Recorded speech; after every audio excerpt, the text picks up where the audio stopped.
Hi hello welcome to Attha's 90s kitchen. ఈ వీడియోలో మా అత్తయ్య గారు టెర్రస్ గార్డెనింగ్ కోసం కిచెన్ వేస్టేజ్ని ఎలా యూజ్ చేస్తారనేది మీకు డీటెయిల్గా చూపిస్తానండి. ముందుగా అయితే మా గార్డెన్ ఎంత బాగుందో, ఎంత గ్రీన్గా ఉందో, ఎన్ని ఫ్లవర్స్ అనేది ఇస్తున్నాయో చూసేయండి. చూడండి, ఇదైతే ఒక కాకర చెట్టు అండి, కాకరపాదు. దీన్ని మెయిన్ గేట్ దగ్గర అయితే వేశారండి, చిన్న ప్లేస్లో వేశారు. ఇది చూడండి ఎంత బాగా పైన ఫస్ట్ ఫ్లోర్ వరకు వెళ్ళిందండి. ఈ కాయలు కూడా చాలా బాగా కాస్తుంది. వీక్లీ 2 times అయినా వీటిని కట్ చేస్తారండి మా అత్తయ్య గారు. ఇది పాలకూర అండి. చూడండి, పాలకూర ఇంకా తోటకూర రెండు ఉన్నాయండి. చిన్న ప్లాస్టిక్ కవర్లో వేశారండి. అయినా కూడా ఎంత బాగా ఇస్తుందో చూడండి, ఎంత గ్రీన్గా వస్తుందో చూడండి. ఇవి ఇప్పుడే వస్తున్నాయండి. ఇది మా అత్తయ్య గారు వీటికి కావాల్సిన వాటర్ కానీ, ఎరువు కానీ టైం టు టైం మెయింటైన్ చేస్తారండి. అందుకే ఇంత బాగా వచ్చింది.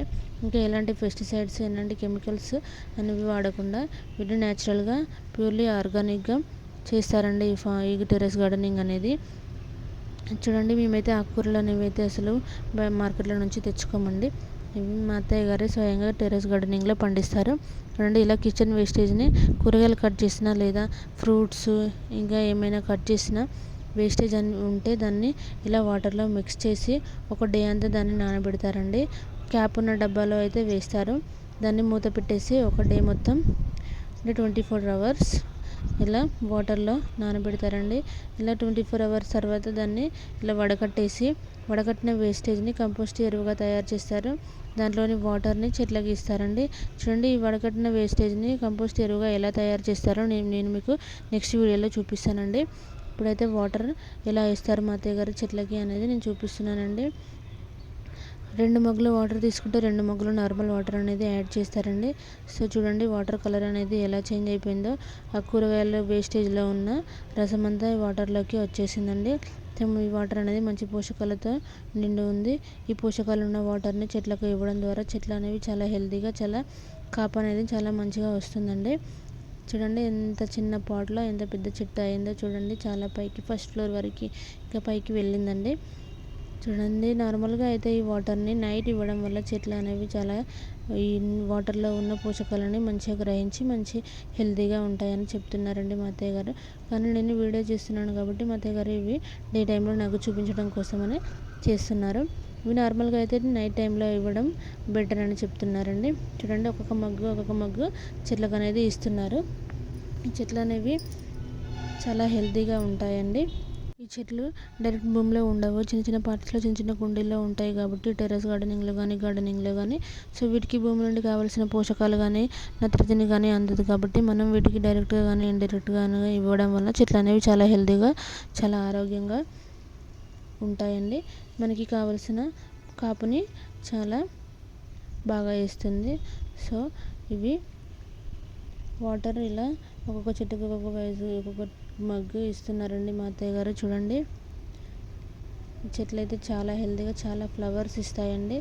మేము ఫ్లవర్స్ అనేవి డైలీ పూజకు వాడతాము. ఈ ఫ్లవర్సే చూడండి, ఇది మల్లె చెట్టు అండి. మల్లె చెట్టు 2 floors పైకి పాకేసిందండి.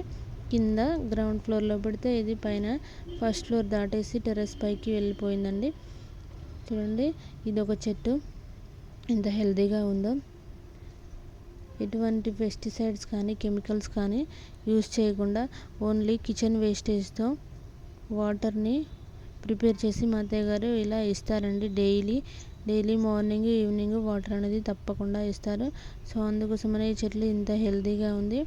మీకు కూడా ఇంట్రెస్ట్ కనుక ఉంటే మీరు కూడా తప్పకుండా టెర్రస్ గార్డెన్ కానీ, లేదంటే పెరటి గార్డెన్ కానీ ఖచ్చితంగా పెట్టుకోండి, స్టార్ట్ చేయండి. ఎందుకంటే గార్డెనింగ్ అనేది హెల్త్కి ఎంతో మేలు చేస్తుందండి. పర్యావరణాన్ని కూడా కాపాడుతుంది. మనం కావాల్సిన ఆక్సిజన్ని కూడా అందిస్తుంది. మైండ్ కూడా చాలా పీస్గా ఉంటుంది. ఇష్టమైన వాళ్ళు తప్పకుండా ఈ టెర్రస్ గార్డెనింగ్ అనేది స్టార్ట్ చేయండి. చూడండి, ఇంట్లోని కిచెన్లోని వేస్టేజ్ని చెత్త కుప్పలో పడేయడం కన్నా ఇలా రీయూజ్ చేసి కంపోస్ట్ ఎరువుగా తయారు చేసుకొని ఇంట్లోని చెట్లకు ఇవ్వడం ద్వారా చెట్లని ఇంత హెల్తీగా చేయడం, ఇంత బాగా ఫ్లవర్స్ని కానీ, కాయలను కానీ, ఆకులను కానీ ఇస్తుందండి. చూడండి, ఈ ఫ్లవర్స్ ఎంత బాగా, ఎంత హెల్తీగా ఎంత న్యాచురల్గా ఉన్నాయో. ఇష్టం అనేది ఉంటే ఎంతటి కష్టాన్నైనా సాధించవచ్చు అనేది ఈ వీడియో ద్వారా మీరు తెలుసుకోవచ్చు అండి. చూడండి, మా అత్తయ్య గారికి గార్డెనింగ్ అంటే ఎంత ఇష్టమో, ఇంత వేస్టేజ్, ఇంత డస్ట్బిన్లో పడేసే వేస్టేజ్తో ఇంత గార్డెన్ని ఇంత ఆరోగ్యంగా, ఇంత అందంగా తీర్చిదిద్దుతున్నారో చూడండి. కిచెన్లో చిన్న చిన్న వేస్టేజ్ని కూడా డస్ట్బిన్లో వేయకుండా ఇలా కంపోస్ట్ ఎరువు కోసం దీన్ని స్టోర్ చేసి దానిలో ఉన్న వాటర్ని, ఇంకా దాంట్లో ఉన్న వేస్టేజ్ని వేరు చేసి కంపోస్ట్ ఎరువు ఇంకా వాటర్ని ప్రిపేర్ చేసుకుంటారండి. చూడండి, ఎంత కష్టమైనా కూడా ఎంత ఈజీగా, ఎంత సింపుల్గా చేసేస్తారో. రోజు డైలీ చెట్లని ఒక చిన్న చంటి పిల్లల్లా చూసుకుంటారండి. అందుకోసమని ఈ చెట్లు ఇంత హెల్తీగా, ఎంత న్యాచురల్గా, ఎంత బ్యూటిఫుల్గా ఉన్నాయండి. తప్పకుండా గార్డెనింగ్ అనేది మీకు కనుక నచ్చినట్లయితే మీరు తప్పకుండా స్టార్ట్ చేయండి. గార్డెనింగ్ అనేది ఎంతో హెల్తీ అండ్ మంచి గాలిని, మంచి ప్రశాంతతని ఇస్తాయండి. చెట్లని చూసినప్పుడు చిన్న పిల్లల్లా అనిపిస్తాయండి. వాటిని చూడండి ఎంత గ్రీన్గా కనిపిస్తున్నాయో, ఎంత హెల్తీగా ఉన్నాయో. వీటికి ఎలాంటి పెస్టిసైడ్స్ కానీ, ఎలాంటి కెమికల్స్ కానీ యూజ్ చేయరండి. నార్మల్గా ఇప్పుడు మీకు చూపించిన వీడియోలో చూపించిన విధంగా అలాంటి వాటర్ని ఇంకా వేస్టేజ్ని కంపోస్ట్ ఎరువుగా తయారు చేసి ఇస్తారండి. నార్మల్ వాటర్ వేయొచ్చు అని మీరు అనుకోవచ్చు, కానీ ఈ గార్డెనింగ్లో చెట్లు అనేవి భూమిలో ఉండవు కాబట్టి, భూమిలోని పోషకాలు చెట్లకు అందవు కాబట్టి, వాటికి కావాల్సిన పోషకాలు మనమే అందించాలి. ఈ వాటర్ ద్వారా కానీ, ఎరువు ద్వారా కానీ మనమే అందించినప్పుడు చెట్లు అనేవి మంచి కాపునైతే ఇస్తాయండి. చూడండి, వీడియో కనుక నచ్చినట్లయితే సబ్స్క్రైబ్ చేయండి. Thank you for watching.